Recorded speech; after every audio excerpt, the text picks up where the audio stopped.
자, 그럼 이번 강의는 2016년 우정국어를 계리직 이렇게 이야기하죠. 컴퓨터 일반 기출 해설 시작합니다. 자, 해설 시작하기 전에 계리직에 대해서 잠깐 이야기하면은 제가 지금까지 이런저런 많은 강의를 해 보았지만 계리직 커밀만큼 문제가 다양하고 폭넓게 출제되는 경우는 잘 보지 못했습니다. 그만큼 계리직 컴퓨터 일반 문제가 쉬운 것도 있지만 상당히 어려운 내용도 있고 다양한 문제가 출제됩니다. 해서 계리직 컴퓨터 일반을 공부한 사람이라면은 일반 전산직 국업 시험도 무난히 합격할 수가 있습니다. 실제로 계리직 시험에 응시하기 위해서 컴퓨터 일반 공부하고 나서 계리직 떨어지고 전산직 국업 합격한 사람도 보았습니다. 그래서 계리직에 대해서 좀 이야기 더 하면은 계리직 시험은 2년마다 한 번씩 있지 않습니까? 공부해 놓고 시험에 떨어지면은 2년 동안 또 기다려야만 됩니다. 해서 어차피 공부하는 거 조금만 더 하면은 다른 시험도 응시할 수 있기 때문에 시험 칠 기회가 많습니다. 그래서 계리직 준비하는 사람들은 이런저런 고려를 좀 해 보아야 될 것 같습니다. 전산과 나오지 않아도 인문사회 학과 나와도 얼마든지 전산직 시험에 합격할 수가 있습니다. 제가 많은 사람을 보았습니다. 자, 그러면 해설 시작하도록 하겠습니다. 자, 그럼 1번 인터넷 주소 체계. 이 문제는 계리직 정상적으로 공부한 사람은 다 맞췄을 것입니다. V4하고 V6가 있죠. 해서 밑에 보면 V4는 32비트 8비트 단위로 끊어서 네 부분으로 표시하고 V6는 아주 주소 길이가 깁니다.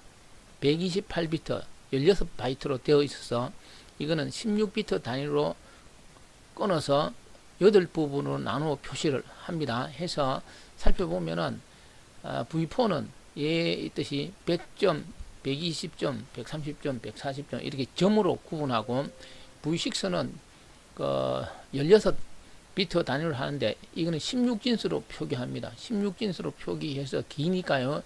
중간에 구분하기 위해서 점으로 구분하는 것이 아니고 이렇게 세미콜론을 붙입니다. 해서 V4하고 V6 표기 방법의 차이가 되겠습니다. 해서 답은 쉽게 찾을 수가 있을 것 같습니다. IPv6에 대해서는 앞으로 우리가 사용할 것이니까요. 설명할 것이 너무나 많습니다. 그것을 여기에서 다 설명할 수는 없겠습니다. 그러면 다음 문제로 넘어가겠습니다. 2번은 이진트리 순회가 되겠습니다. 이 문제도 너무나 많이 출제되는 내용이죠. 해서 계리직, 전산직, 커밀 공부 제대로 한 사람은 누구나 쉽게 맞췄을 것 같습니다. 먼저 순회는 전위, 중위, 후위 순회가 있는데 잘 아다시피 잠깐 설명하면은 루터, 그러니까 중간을 언제 읽느냐, 먼저 읽느냐, 가운데 읽느냐, 나중에 읽느냐에 따라서 전위, 중위, 후위 순회가 되는 건 너무나 잘 알죠. 근데 이 후위 순회는 중간을 가장 나중에 읽으니까요. 우리가 트리 구조에서 가장 중간은 루터가 A가 되죠. 그래서 후위 순회 결과에서는 A가 어떻게 됩니까? 가장 마지막에 읽게 됩니다. 해서 답을 찾아보면은 후위 순회가 마지막에 A가 되어야 되는데 여기 C 이렇게 되어 있습니다. 해서 답은 쉽게 찾을 수가 있습니다. 제가 해서 후위 순회만 잠깐 한번 살펴보겠습니다. 후위 순회는 좌우 중간 순이니까요. 이 트리 구조에서 가장 좌측은 D가 되죠. 좌측을 읽었으면 우측을 읽어라 이렇게 했는데 우측은 없습니다. 없으니까 못 읽고 생략하고 그 다음 중간 B를 읽게 되겠죠. 그러고 나서 다시 좌측으로 우측으로 갑니다. 우측에서 다시 좌측 E를 읽고 그 다음에 우측 F를 읽고 그 다음에 중간 C를 읽고 그 다음에 마지막 중간 루터 A를 읽게 되겠죠. 해서 제가 뭐 특별하게 다른 이야기는 하지 않겠습니다.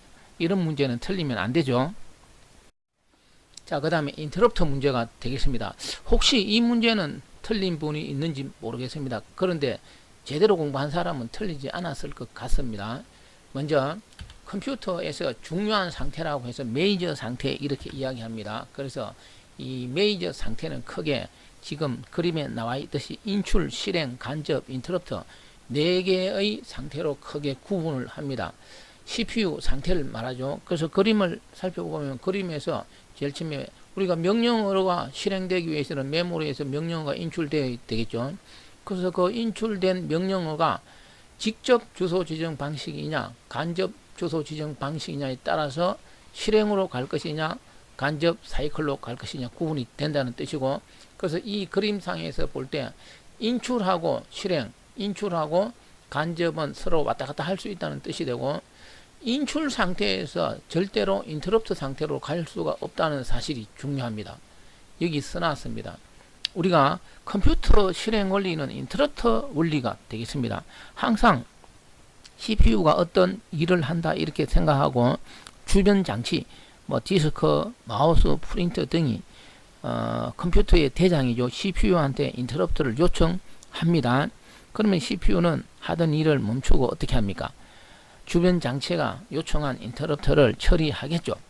그랬을 때 CPU가 인터럽터 요청이 들어왔을 때 인터럽터를 처리하는 기준은 현재 수행 중인 일을 즉시 중단하고 가는 건 아닙니다. 책 같은 데 보면은 인터럽터 요청이 들어오면 즉시 간다 이렇게 적혀 있지 않습니까? 그 즉시 기준이 뭐냐? 여기 있습니다. 현재 수행 중인 명령어를 완료한 후가 되겠습니다. 이 내용을 정확히 알아두시기 바랍니다.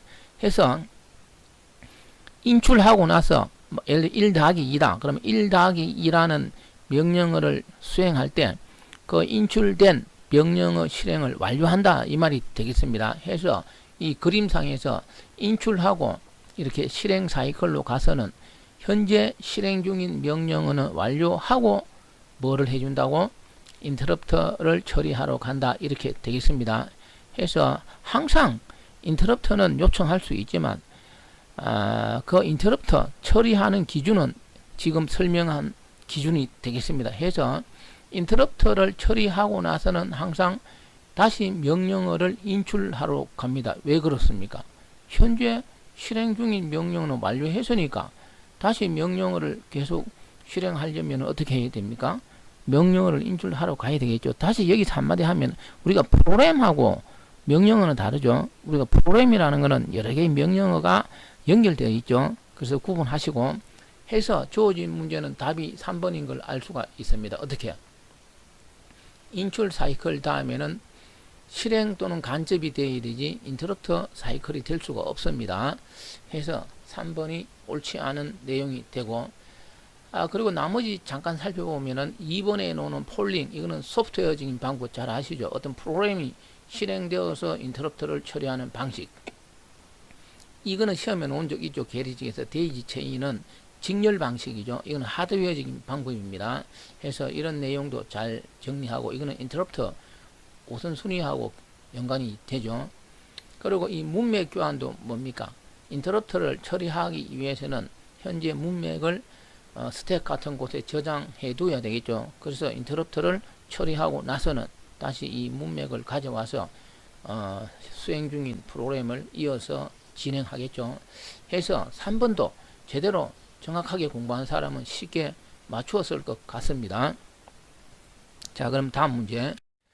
엑셀에서 함수 문제가 되겠습니다. 게리직에서 엑셀 함수 문제가 하나씩 출제됩니다. 이것도 정상적으로 공부한 사람은 틀리지 않았을 것 같습니다. 왜냐하면 엑셀에서 시험에 잘 나오는 함수가 있지 않습니까? 엑셀 함수는 너무나 많습니다. 그걸 다 공부할 수는 없습니다. 근데 시험에 나오는 것은 뻔하지 않습니까? 그래서 여기 라운드 다운하고 뭐가 되겠습니까? FV 재무 함수가 됩니다. 이런 거는 이론 시간에 충분히 했을 것으로 생각합니다. 하지만 잠깐 설명하면은 먼저 이 라운드 다운 함수는 이 소수점 아래에 있는데 절사하는 방법이죠. 라운드가 있고 라운드 다운이 있습니다. 라운드는 반올림 하는데 그 위치에서 라운드 다운이니까 어떻게 됩니까? 버리는 게 되겠죠.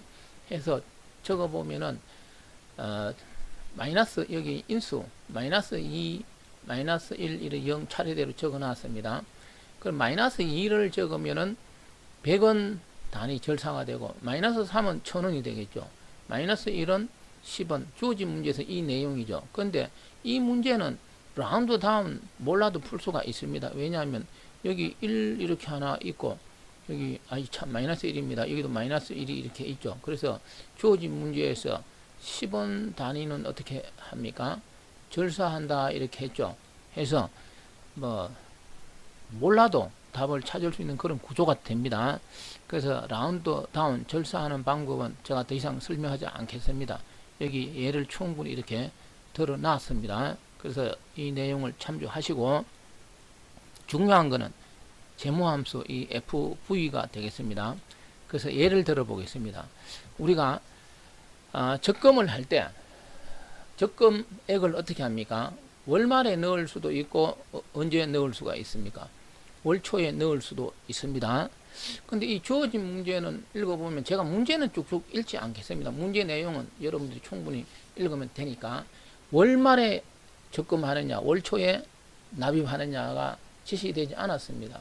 해서 주어진 문제는 뭐 그거 없이 그냥 풀어라 이렇게 된 것 같습니다. 자, 그러면 이제 예를 들어 매월 말에 7만원씩 이제 납입을 하는데 3년 동안 한다. 그러면 이율은 4%입니다. 주어진 문제에 맞췄습니다. 그러면 어떻게 쓰느냐?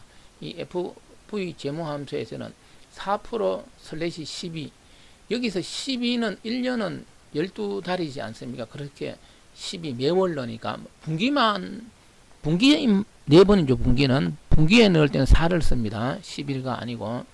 그리고 3년이니까 3 곱하기 12, 물론 36 이렇게 써도 됩니다. 그리고 금액은 마이너스를 붙입니다. 마이너스를 붙였을 때 그 이유는 뒤에서 설명하겠습니다. 그래서 정답은 이 내용이 되겠습니다. 근데 이 내용 적을 때 뒤에 0,0 이렇게 적어도 됩니다. 이 00은 생략 가능합니다. 통상적으로 이 재무함수 출제될 때 이 3개 쓰는 게 주로 출제가 됩니다. 전부 인수는 이렇게 5개가 되죠. 5개 인수 중에서 뒤에 있는 PV하고 타입은 거의 시험에 잘 안 나옵니다. 그렇지만 조금 이따 다시 한번 설명드리겠습니다. 이 부분도 해서 다시 꼼꼼하게 정리하면은, 주어진 문제에서 FV 함수 쓸 때 그냥 인수 3개 이렇게 써도 되고 뒤에 0,0 이렇게 적어도 됩니다. 근데 주어진 문제는 월 말도 없고 월 초도 없습니다. 해서 두리뭉실하게 출제되었기 때문에 뭐 답은 어쨌든 3번이 되겠습니다. 그러면 매월 초에 7만원씩 정기적으로 납입하되 2년간 하고 이율은 5%일 때는 어떻게 쓰느냐? 이율이 5%니까 여기 5%를 씁니다. 그리고 년이니까 매월이니까요 12, 2년이니까 2 곱하기 12 적어도 되고 이렇게 24 이렇게 써도 됩니다. 그래서 7만원이니까 마이너스 7만원. 매월 초니까 끝에 1을 씁니다. 이때 1을 생략하면 안 됩니다. 매월 초라는 단서가 있으면은. 그리고 네 번째 인수 0에 대해서는 좀 이따 설명하겠습니다. 그러면은 이 문제에 대해서는 충분히 이해가 되겠죠. 자, 그러면 좀 더 이 재무함수 FV에 대해서 설명하면은, 이 인수가 5개가 되죠. 이 5개의 인수 사용법을 여기 충분히 적어 놨습니다. 그래서 살펴보면은 앞에서 이야기한 것처럼 1년은 12달이니까요. 월 단위면은 4%/12가 되고, 여기 월 단위가 아니고 분기 이렇게 되어 있습니다. 분기는 5% 예를 들어 /4가 됩니다. 1년은 4분기가 되니까요. 이해가 되시죠? 그 다음 두 번째 인수는 뭐 직업기간 납입 횟수니까요. 그 다음 3번은 이제 금액이 되니까, 아까 음수로 표현한다 그랬죠. 우리가 음수로 표현하면은 계산 결과가 양수, 거꾸로 양수로 표현하면 계산 결과가 음수로 표현되는 원리가 되겠습니다. 그 다음에 이제 통상적으로 생략하는데, 네 번째 인수 이 PV가 뭐냐? 이거는 미래 지급되는 현재 가치 개념이 되는데, 예를 들어 마이너스 100만 이렇게 기술하면은 현재 가치가 100만 원의 가치가 있다, 그런 뜻이 되겠습니다. 우리가 적금할 때 처음에 적금하면 통장에 돈이 있습니까? 하나도 없죠. 영원인 상태죠. 그래서 생략하면 0이 된다는 뜻이 됩니다.